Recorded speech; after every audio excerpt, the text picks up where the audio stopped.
কারো বেডরুমে নক না করে ঢুকে পড়া, কারো চিরুনি দিয়ে চুল আঁচড়ানো, কারো টাওয়েল ব্যবহার করা, কারো ব্যাগ খোলা, এগুলো যে অসভ্যতা এইটা বেশিরভাগ মানুষ বোঝেই না। তারা এটাকে কোনো ব্যাপারই মনে করে না। আরেক গ্রুপ আছে দেখা হলেই জিজ্ঞেস করবে, এই তুমি কি কালো হয়ে গেছো, শুকিয়ে গেছো, মোটা হয়ে গেছো। এইটা বলে আমাকে উদ্ধার করলেন, আপনাকে অসংখ্য ধন্যবাদ। আপনি না বললে আমি জানতাম না যে আমার বাসায় কোনো আয়না নেই। আরেক জাতি আছে, তারা জিজ্ঞাসা করবে বেতন কত, বাড়ি গাড়ি করতে পারছি কি না, বাচ্চা নেব কি না। মানুষের এতটুকু পার্সোনাল স্পেস রাখা জরুরি। আমি আমার কাছের লোকজনকেও এসব কথা বলার আগে দ্বিতীয়বার ভেবে নিই। এমনকি আপনারা যে ফেসবুক ব্যবহার করেন, এই ফেসবুকেরও কিন্তু প্রাইভেসি আছে।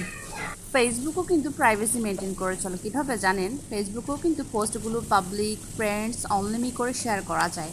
তাই আপনি কোন পোস্ট পাবলিকের সাথে শেয়ার করবেন, কোন পোস্ট অনলিমিতে রাখবেন, আর কোন পোস্ট ফ্রেন্ডসদের সাথে শেয়ার করবেন, তা কিন্তু আপনার একান্তই ব্যক্তিগত ব্যাপার। তাই কারো ব্যক্তিগত বিষয়ে কথা বলার আগে নিজেকে দুবার প্রশ্ন করবেন। এই সমাজ শিক্ষিত হয়েছে, কিন্তু কার্টিসি বা ভদ্রতার এক বিন্দুও শিখিনি। এতক্ষণ যে কথাগুলো বললাম, এই কথাগুলো কিন্তু আমি, আপনি, আমাদের সাথে প্রতিনিয়ত ঘটে। আমরা কিন্তু অভ্যস্ত হয়ে গিয়েছি আর নিজেকে মানিয়ে নিয়েছি, আর শিখে গেছি যে এই সমাজ শিক্ষিত হয়েছে, কিন্তু কার্টিসি বা ভদ্রতার এক বিন্দু শিখিনি।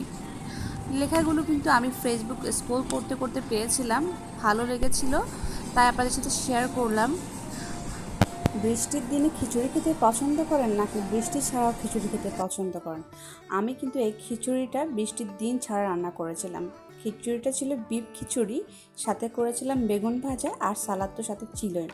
কার কার পছন্দের ডিশ এটি অবশ্যই কমেন্টে মতামত শেয়ার করতে পারেন।